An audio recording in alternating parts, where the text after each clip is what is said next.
Hello friends, आज का topic है write a program that checks whether a number is 2 digit special or not. क्या है 2 digit special or not. 2 digit special number क्या होते हैं? सपोज आपके पास 59, कोई नंबर क्या है 59, नंबर क्या है 59, जिसको आप क्या करते हो 5 + 9, कोई नंबर को अगर ऐड करते हो मतलब ये क्या है 2 डिजिट SPL या special number. 2 digit special number का प्रोग्राम है। कोई भी नंबर है उसको अगर आप सम करते हैं तो 5 + 9 कितना हो जाएगा 14। सम कितना कैलकुलेट होगा 14। अब कोई भी नंबर को, जो भी नंबर है उसके अगर डिजिट को अगर आप मल्टीप्लाई करते हैं तो आपको यहाँ नंबर क्या प्राप्त होगा 45। कोई भी नंबर है उसके जो भी डिजिट, उसके जो भी डिजिट है उसको ऐड करेंगे तो 14, मल्टीप्लाई करते हैं तो 45। तो जो भी इसका जो रिजल्ट आता है उसको अगर आप ऐड कर देते हैं तो अगर ये 59 आता है। कोई भी नंबर है उसके डिजिट को अगर हम ऐड करते हैं और मल्टीप्लाई करते हैं, अगर उनका भी जो सम है मतलब उनका जो एडिशन है अगर वही सेम नंबर आता है तो उस नंबर को क्या बोलते हैं कि अगर इस दोनों नंबर क्या हो जाएंगे सेम हो जाएंगे तो उस नंबर को आप बोलते हैं 2 डिजिट स्पेशल नंबर। तो इसके लिए हमें एक लॉजिक डेवलप करनी पड़ेगी, हमें कोई एक नंबर लेना होगा, उस नंबर को हमको सम एंड मल्टीप्लाई करना होगा। ठीक है, तो हम इसका प्रोग्राम लिखते हैं जावा में। ठीक है, सबसे पहले आपको क्या करना पड़ेगा, एक क्लास डिजाइन करना पड़ेगा। तो आपने यहाँ पे एक क्लास लिखा, क्लास का C स्मॉल लिखिएगा। ठीक है, हमने एक क्लास लिखा, क्लास का नाम लिखा, कुछ भी आप ले लीजिए, SPL हमें लेना है। ठीक है, एक क्लास लिखा। अब यहाँ पे SPL टाइप का हमें मेन फंक्शन डिजाइन करना है। हमने लिखा public static wide main function design करना है। यहाँ पे स्ट्रिंग का S कैपिटल लिखिएगा, स्ट्रिंग ARGS। ठीक है, यहाँ तक आपको समझ में आया होगा। हमने मेन फंक्शन लिखा, इसको ओपन किया, हमें यूजर से इनपुट लेना है। हमें स्कैनर क्लास का ऑब्जेक्ट, आप बफर रीडर भी यूज कर सकते हैं। हम यहाँ स्कैनर यूज कर रहे हैं। स्कैनर SC = यहाँ पे आप कुछ भी XYZ आप डिफाइन कर OBJ भी ले सकते हैं, जो भी आपकी मर्जी हो ये ऑब्जेक्ट का नेम है। स्कैनर SC = न्यू स्कैनर, फिर आप यहाँ लिखते हैं system.in। इस तरीके से आपने यहाँ पे स्कैनर का ऑब्जेक्ट क्रिएट किया। ये आपको इसके पैकेज को भी इंपोर्ट करना पड़ेगा। तो आप यहाँ पे सबसे स्टार्ट में लिखेंगे क्लास के ऊपर इंपोर्ट java.util.string। तो क्लास के ऊपर आप इसको डिफाइन कर लीजिए। ठीक है, अब हम यहाँ पे एक मैसेज देंगे system.out.println, और आप यहाँ पे लिखेंगे enter the number। आप एक नंबर एंटर करेंगे, उस नंबर को हम यहाँ पे n में स्टोर कर ले रहे हैं। एक n टाइप का हम वेरिएबल लेंगे जिसमें ये नंबर को स्टोर करेंगे। यहाँ लिखेंगे sc.next int। तो सबसे पहले हमने एक स्कैनर क्लास का ऑब्जेक्ट क्रिएट किया, उसके बाद हमने एक मैसेज दिया एंटर दी नंबर। आप यहाँ पे मैसेज का जो भी आपको मैसेज यहाँ टाइप करना है आप चेंज कर सकते हैं अपने अकॉर्डिंग। फिर हमने यहाँ एक नंबर लिया, उस नंबर की ये वेरिएबल को स्टोर कर दिया। ठीक है, अब हमने क्या बोला था 2 डिजिट स्पेशल नंबर, जैसे 59 है, इसको ऐड करना है और मल्टीप्लाई करना है इसके डिजिट को। तो ऐड करोगे तो ये 14 और मल्टीप्लाई करोगे तो 45। इस तरीके से हमने आपको बोला था। ठीक है, यहाँ तक आपको समझना है। तो आपको सबसे पहले ऐड करने के लिए एक वेरिएबल चाहिए। हमने एक वेरिएबल लिया इंट सम टाइप का, जिसकी इनिशियल वैल्यू हमने 0 फिक्स कर दिया। कोई भी नंबर को 0 से ऐड करेंगे। ठीक है, फिर उसके बाद हमको मल्टीप्लाई करना है। तो हमने यहाँ एक मल्टीप्लाई टाइप का वेरिएबल लिया जिसकी इनिशियल वैल्यू हमने 1 फिक्स कर दिया। कोई भी नंबर है अगर उसे हम 1 से मल्टीप्लाई करें, मतलब 0 से, अगर मान लीजिए यहाँ पे अगर आपने 0 फिक्स किया होता तो ये नंबर क्या हो जाता है 0 हो जाता। इसलिए आपने यहाँ पे क्या डिफाइन किया है 1। ठीक है, तो कोई भी नंबर को तो हम यहाँ मल्टीप्लाई लेंगे। अब इन दोनों को ऐड करने के लिए ओरिजिनल नंबर से मैच कराना है, मतलब एक ओरिजिनल नंबर से इसको कंपेयर करना है। हमने जो लॉजिक सोचा है उसमें n की वैल्यू क्या हो जाती है लास्ट में 0 हो जाती है, इसलिए हमको एक इसकी डुप्लीकेट कॉपी तैयार करनी पड़ेगी। ये कॉपी तैयार करके इस नंबर की हमने इस एक इंट n1 टाइप का वेरिएबल लेके n की ओरिजिनल वैल्यू को स्टोर कर दिया, मतलब n1 की जो वैल्यू हो जाएगी वो 59 हो जाएगी।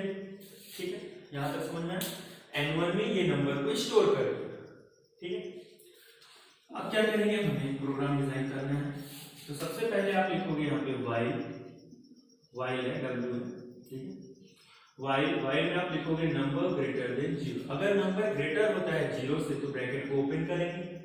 फिर यहाँ पे आप लिखेंगे int digit is equal to number modulus 10। जैसे 59 है तो 9 डिजिट अलग हुआ सेपरेट, तो हम इसको सम करना है, तो sum is equal to sum plus digit. आपको ये याद रखना है, जो ये सम लिखा है वही सेम सम यहाँ पे लिखिएगा। इसको कैपिटल स्मॉल जैसा भी आप यहाँ पे डिफाइन करेंगे सेम वैसे ही लिखिएगा, ठीक है। यहाँ पे sum is equal to sum plus digit, फिर आप लिखेंगे multiply is equal to multiply into digit. हमने सम भी कर लिया और मल्टीप्लाई भी कर लिया।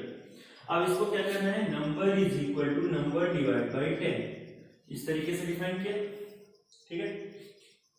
उसके बाद हम क्या करेंगे, इस नंबर को कंपेयर करेंगे।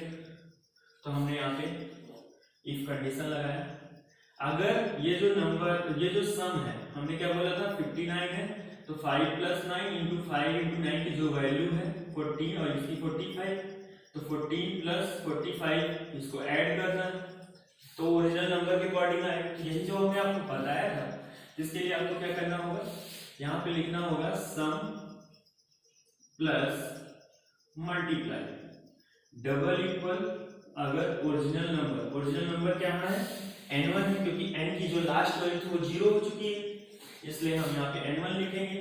अगर ये दोनों नंबर इक्वल हो जाते हैं, मतलब ये दोनों को ऐड करने के बाद इस नंबर के इक्वल हो जाता है, तो ये नंबर क्या है, 2 डिजिट स्पेशल नंबर। कौन सा नंबर है, 2 डिजिट स्पेशल नंबर।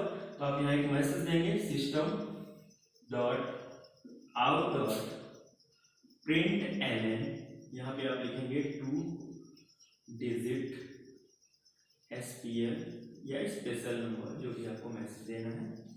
फिर आप यहाँ पे लिखेंगे एल्स, अगर ऐसा नहीं होता है तो आप यहाँ पे लिखेंगे system dot out dot print ln not 2 digit SPL number, ये नंबर 2 डिजिट स्पेशल नहीं है। इस तरीके से आप डिफाइन करेंगे। यहाँ तक आपको समझ में आया होगा। अब इस पर्टिकुलर प्रोग्राम को हम रन करके चेक करते हैं क्या हमारा प्रोग्राम सही है, ठीक है। तो सबसे पहले इसको रन करेंगे। रन करने के लिए हम कुछ पार्ट इस पर इरेज करेंगे, ठीक है। यहाँ तक तो आपको समझ में आया होगा। हम यहाँ तक का पार्ट हम इरेज कर रहे हैं, ठीक है। अब हम यहाँ पे इसको रन करेंगे, एग्जीक्यूट करेंगे ताकि आपको समझ में आए। तो यहाँ तक क्या किए, सबसे पहले यूजर आएगा आउटपुट स्क्रीन पे। तो सबसे पहले आपसे एक मैसेज आएगा, ये लाइन एग्जीक्यूट होगा। तो यहाँ पे एंटर दी नंबर, तो आप यहाँ पे 59 एक नंबर एंटर कर देंगे, ठीक है। 59 आप क्या करेंगे, एंटर कर देंगे। जैसे आप 59 एंटर करते हैं, n की वैल्यू क्या हो जाएगी 59, तो n की वैल्यू आपको एक मिलेगी, ये इसकी वैल्यू हो जाएगी 59। समझ में, n की वैल्यू क्या हो जाएगी 59। फिर यहाँ पे सम की वैल्यू, इनिशियल वैल्यू आपने 0 लिया हुआ है, मल्टीप्लाई की इनिशियल वैल्यू आपने 1 लिया है, और आपने एक n1 में इसकी डुप्लीकेट कॉपी आपने तैयार कर ली। यहाँ तक आपको समझ में। अब यहाँ से आता है आपका कर्सर आएगा व्हाइल लूप जब तक कंडीशन, अगर ये कंडीशन ट्रू होती तो ये पार्ट पहले एग्जीक्यूट होगा, ठीक है। तो सबसे पहला स्टेप आएगा 59 ग्रेटर देन 0, कंडीशन क्या होती है true. 59 greater than 0 condition true, तो ये आपका कर्सर आया डी के पास, तो यहाँ पे 59 मॉडुलस 10, आपको रिमाइंडर कितना मिला 9, रिमाइंडर क्या मिला 9। अब इस नंबर को सम, यहाँ पे नेक्स्ट लाइन पे लिखा है sum is equal to sum plus D लिखा हुआ है, ठीक है। तो सम की जो लास्ट वैल्यू है वो क्या है 0 है, तो 0 + 9 आपको कितना मिला 9, सम की वैल्यू क्या हो गई 9। इसी तरीके से अगर आप यहाँ मल्टीप्लाई लेते हैं, तो यहाँ आपने लिखा है मल्टीप्लाई इनटू डी, तो मल्टीप्लाई की लास्ट वैल्यू है 1, यहाँ से 1 है, तो 1 × 9 ये हो जाएगा 9, यहाँ से समझ में आया होगा। फिर आप यहाँ पर लिखेंगे n = n डिवाइड बाय 10 की जगह n की वैल्यू है 59 डिवाइड बाय 10, तो आपको वैल्यू मिल गई 5 10 है, यहाँ से समझ में आया होगा। फिर से ये वैल्यू क्या होगा, अभी कंडीशन फॉल्स नहीं हुई, तो यहाँ पे सेकेंड स्टेप पे आएगा, तो यहाँ पे आएगा 5 ग्रेटर देन 0, फिर से कंडीशन आपकी ट्रू हो गई।